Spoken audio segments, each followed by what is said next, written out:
The International Association for Near-Death Studies presents NDE Radio, a weekly exploration of near-death experiences and similar encounters with the other side. Now, here's your host, Lee Witting.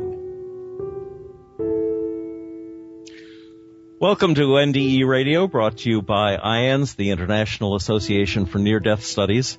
I'm your host, Lee Witting. Our guest today, Gregory Shushan, is the author of Conceptions of the Afterlife in Early Civilizations. He studied at the University College of London, the University of Wales, and through a fellowship at Oxford. And he's with me here today at the IANS conference in Orlando, where he delivered a talk titled Near-Death Experience and the Origins of Afterlife Beliefs. Gregory, welcome to NDE Radio. Thanks, Lee.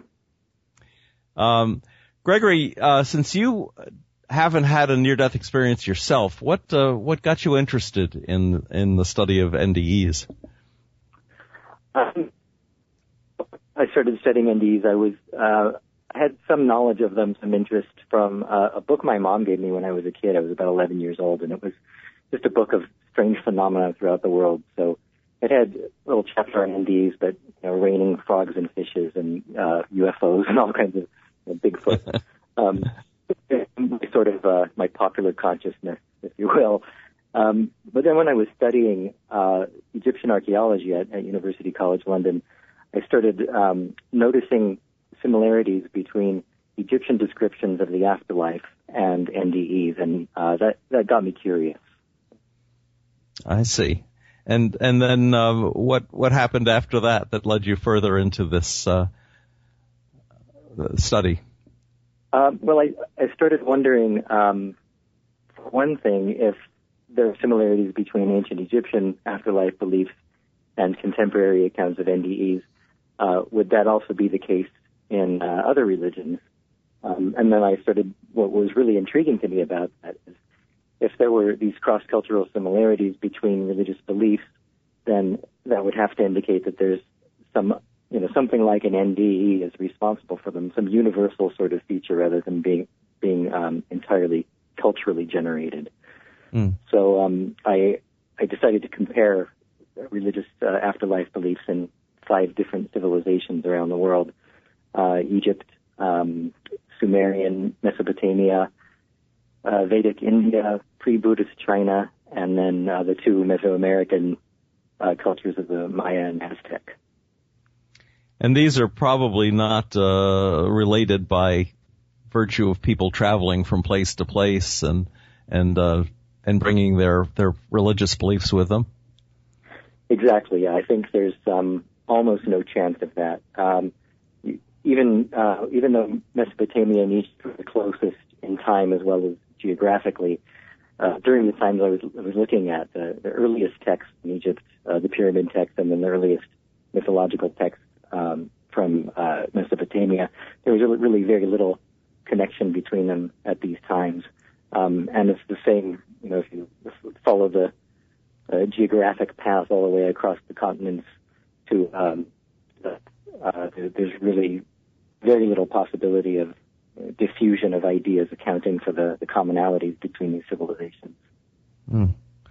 And give us an example. Maybe we could start with the Sumerian culture. How what is it in their faith belief that reflected the notion of NDEs to you?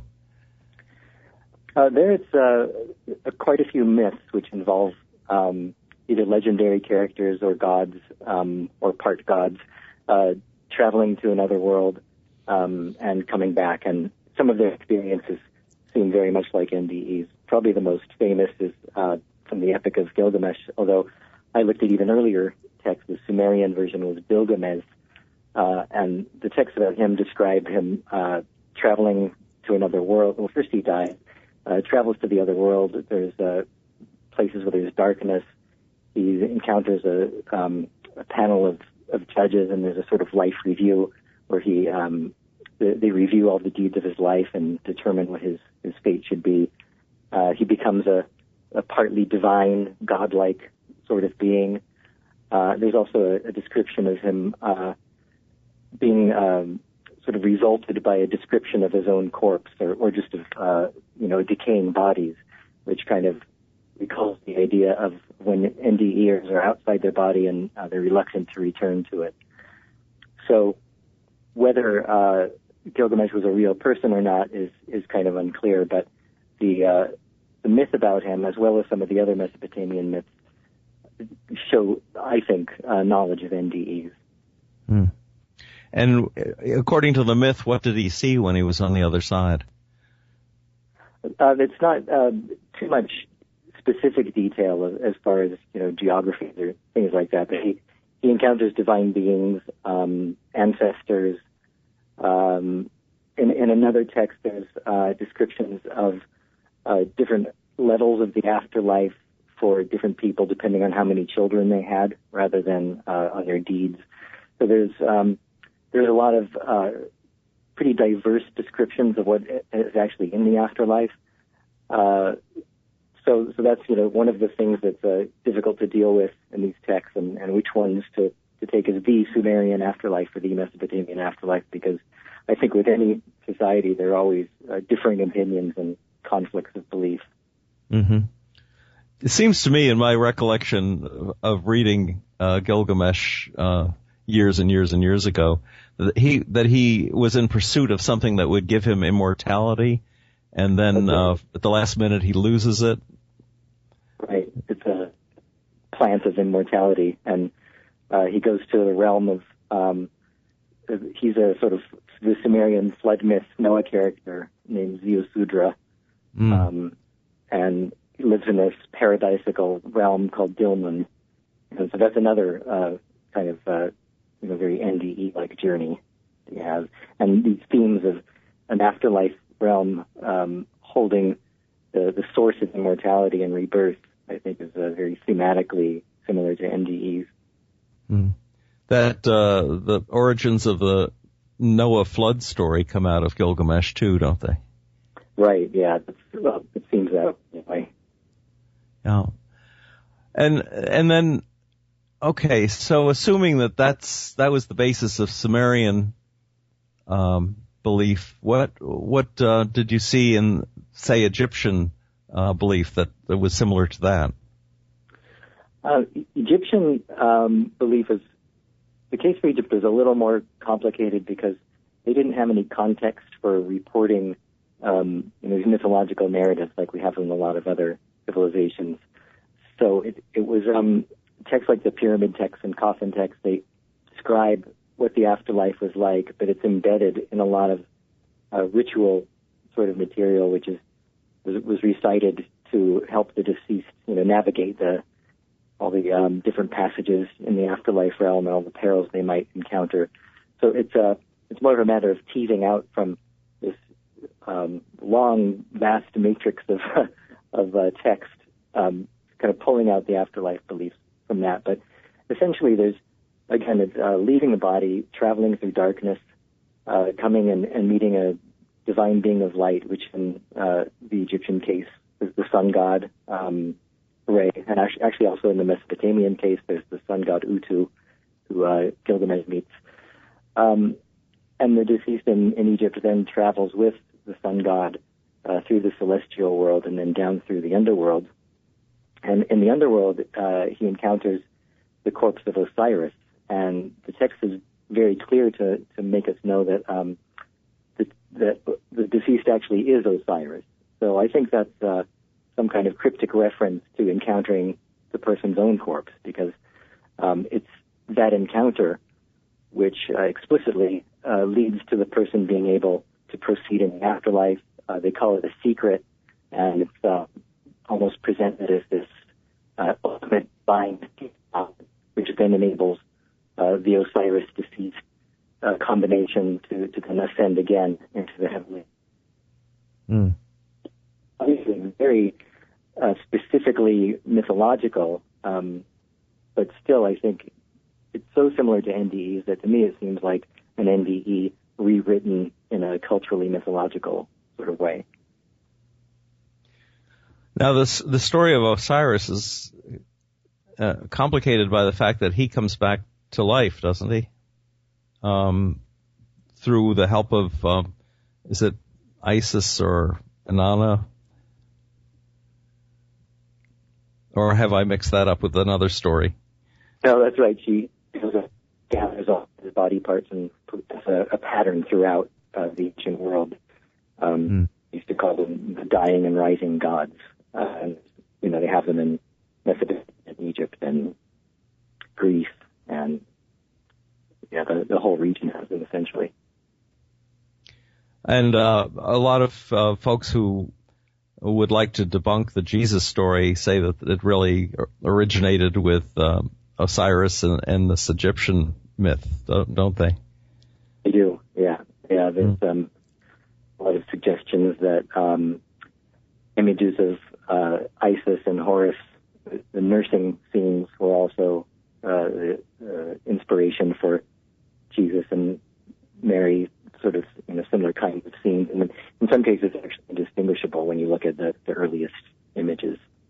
Whether that actually means that there's the same thing or not, who knows? But I think one of the main points about that is that it was all generally the same world. I mean, it's this Mediterranean region, and so there's no cultural. None of these religions just developed in a vacuum. Right. Well, and especially right in the Middle East, there were so many trade routes that went from the east to the west and from the north to the south that a lot of stories probably would turn up, especially in the Jerusalem area. I was walking down the hall with PMH Outwater just before I came up to the room here, and she said somebody stopped her in the hall and asked if Jesus had ever had a near-death experience, which we laughed about because that the whole thing is about his death and resurrection. Right. So, what do you think this says about? Tell us about some of the other civilizations that you've taken a look at. Sure. In India, I was looking at the Vedic text, which is the earliest of that civilization. They also have descriptions that are similar to NDEs, once again embedded in these ritual texts. They also have one particular text called the Atharva Veda, and that describes basically a ritual of retrieving a soul from a dangerous path to the underworld of a sick person. So it was, I think, intended for if a person is dying, then you can call their soul back. And that describes how they had been to the underworld and how they come back to the body. So, well, it's not exactly a whole description of an NDE. It shows an awareness that a soul could leave the body, travel to another realm, and then come back and enter the body and reanimate.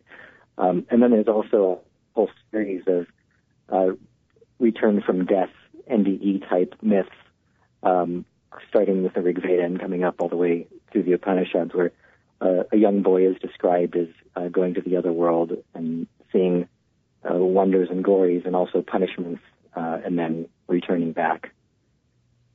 Do all the stories seem to have a punishment or reward theme to them? I mean, is it always a heaven and hell scenario?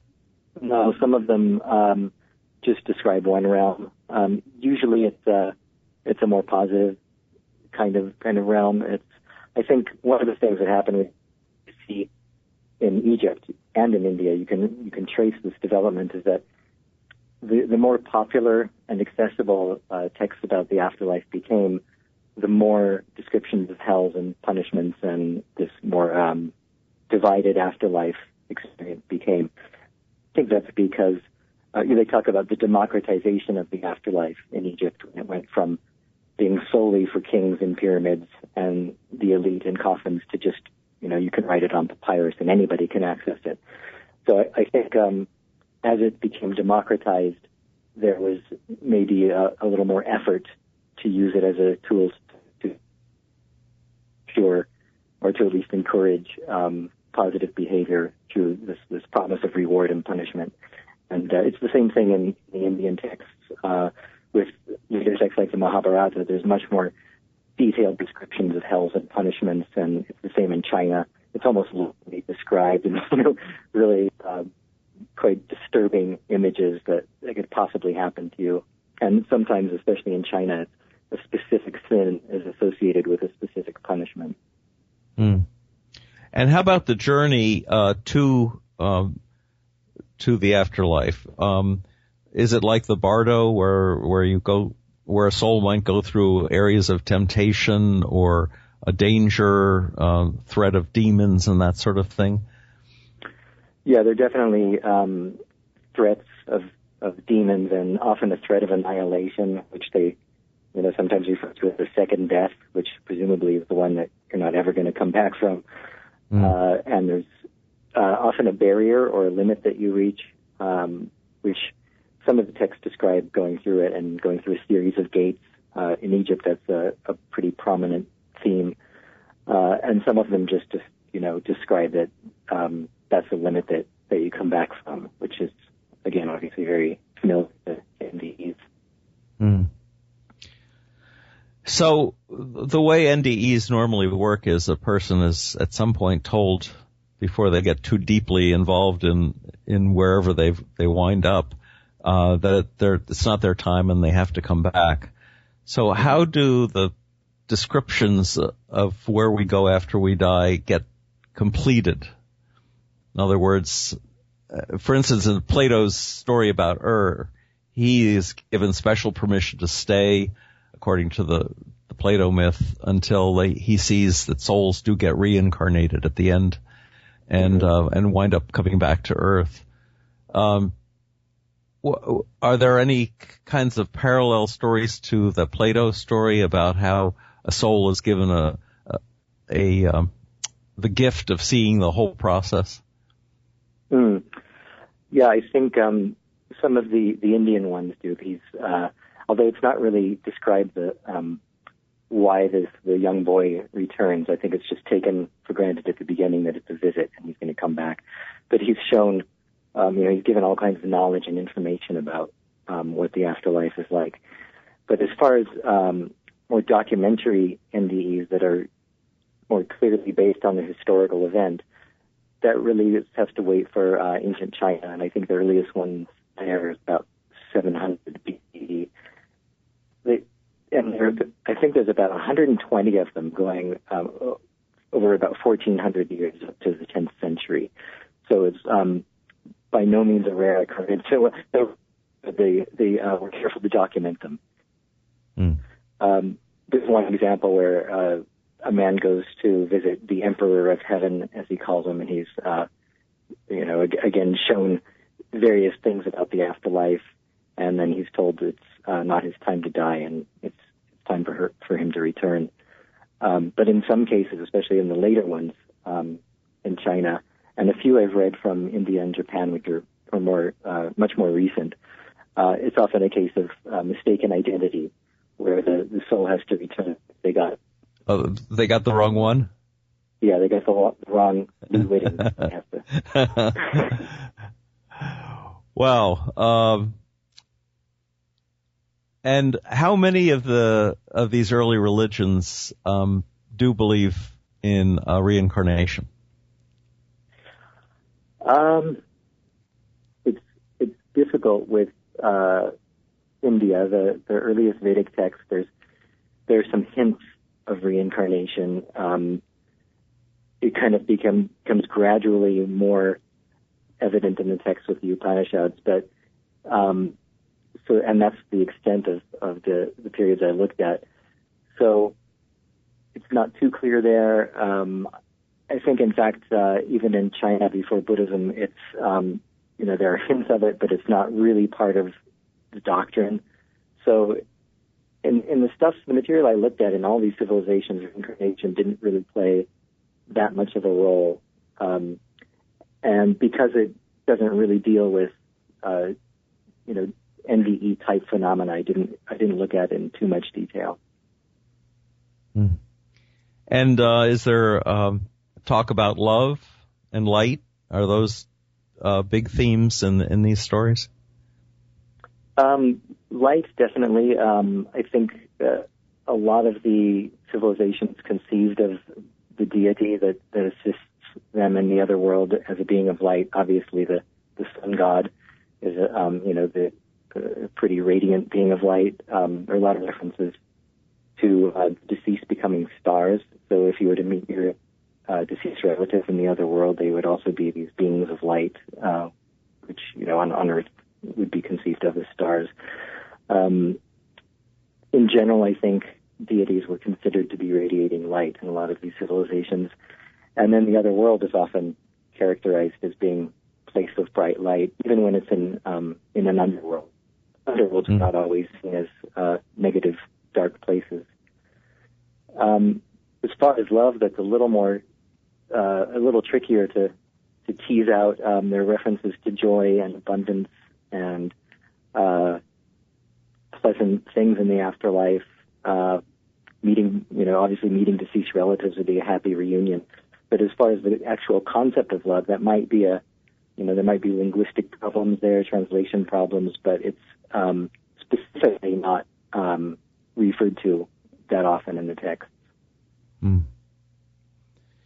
Now, in the sort of the light reading that I did about the Hebrew and Greek underworlds, it always seemed like kind of a dark, dismal place that there wasn't much promise of light and love.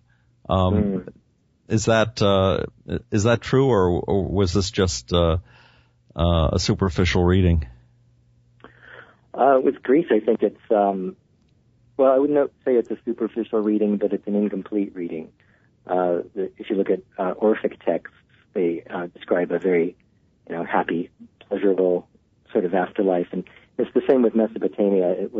It's been really a big disservice has been done to the Mesopotamian, partly because the study of Mesopotamian myths really grew out of Old Testament studies, and there are all these parallels with Sheol, the Hebrew afterlife. So most summaries you see of Mesopotamia and the afterlife painted as this gloomy, almost half existence where people wander around in darkness.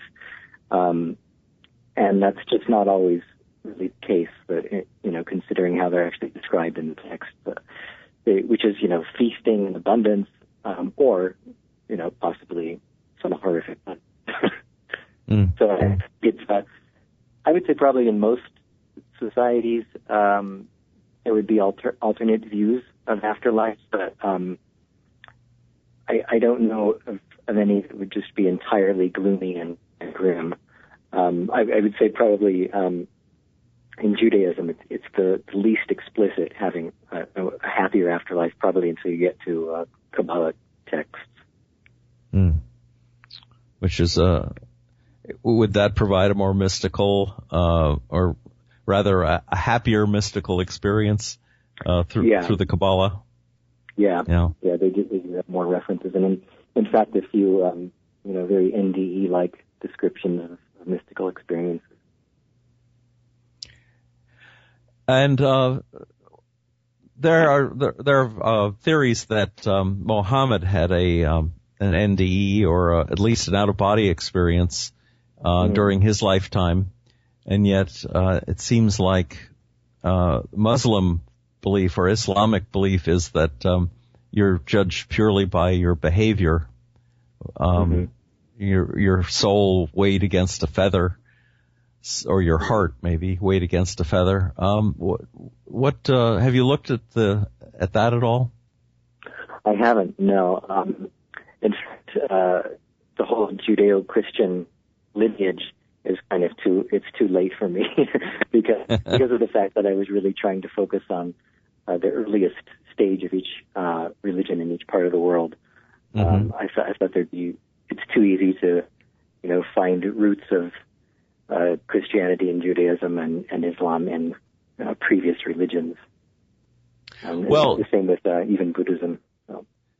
Do you see those religions drawing from these earlier sources? I mean, did Sumeria influence Israel, for instance? Oh, I think it absolutely did. I mean, a lot of these early biblical characters actually were, ancient Mesopotamian people. So they obviously had knowledge of, Mesopotamian religions, Assyrian and Akkadian and Sumerian. So it definitely came out of that context, for sure. I think that's a kind of historical placement of those texts. It's so interesting to think that these religions all originated with a near-death experience and other personal mystical experiences, and yet how else would you explain how God communicates with man and woman except through something that happens that's out of the ordinary? And so it only makes sense that, even the Bible, which, everyone says came from God. Well, how did God deliver the message if not through something like an NDE? St. Paul, for instance, had an NDE that he admits to, describes to some extent in his own writings. And, but to think that all religions had to come from somewhere, and NDEs are such a logical explanation for that. Where are you going to go next with your research? I've finished a project, which I'm hoping will be published before too long, and that's a similar kind of thing, but it's looking at near-death experiences in relation to shamanism and afterlife beliefs in indigenous religions, so small-scale societies in Africa and the Pacific and North America. That's a little different because we supported by missionaries, anthropologists, and explorers, so it's more explicit examples of most of the early civilizations. And we even have statements where people, we based our afterlife beliefs on these experiences. So that's enabled me to explore the whole relationship between culture and NDEs and religion on a whole new level. Wow. Interesting stuff. Gregory, tell the folks about your website and how they can get a copy of your book, Conceptions of the Afterlife and Early Civilizations. The book is available through Amazon or any other online bookseller. I have a webpage on academia.edu, which is www.lamp.academia.edu/Gregory Shushan. You can also see a lecture I gave at Oxford on YouTube, just by Googling my name there. Oh, excellent. And what was that lecture on? That was basically a summary of the two projects I've done and a little bit more on the kind of academic theory and methodology that I use behind it. Oh, terrific. And they can also, since you were live streamed from the IONS site today, yesterday, it should be possible to get a copy of that later on, somewhere down the line. Oh, well, right. Gregory, Yeah. I'm afraid we're out of time right now. So thank you so much for being a part of NDE Radio. And if anyone would like to listen to the show again or any other of our shows on NDE Radio, just go to our website, nderadio.org, and push the past shows button. You'll see a write-up and of each show we've got there. And if you'd like to know more about IANDS, go to their website, iands.org, and check that out. Thanks for joining us today. This is Lee Witting saying thanks for listening.